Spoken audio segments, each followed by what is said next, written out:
जय हिंद मित्रांनो, आज आपला भुईमूग हा पूर्णतः 3 महिन्याचा झालेला आहे। 6 जानेवारी रोजी टोकन केलेला हा भुईमूग आज 6 एप्रिल रोजी 90 दिवसाचा पूर्ण झालेला आहे।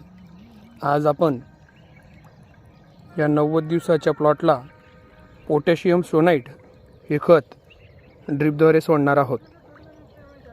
बघूया त्यानंतर याच्यावर काय फरक पडतो। मागच्या व्हिडिओमध्ये मी आपल्याला दाखवलं होतं की 05234 व त्यासोबत युरिया आपण टाकलेला होता।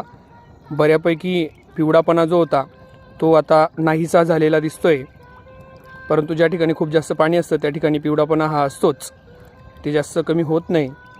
परंतु 7 ते 8 किलो युरिया अर्ध्या एकराला दिल्यावर त्याचा बराच असा फरक आपल्याला जाणवत असतो, ते आपल्याला या प्लॉटवरून दिसून येईल। माहिती आवडल्यास लाईक व शेअर नक्की करा।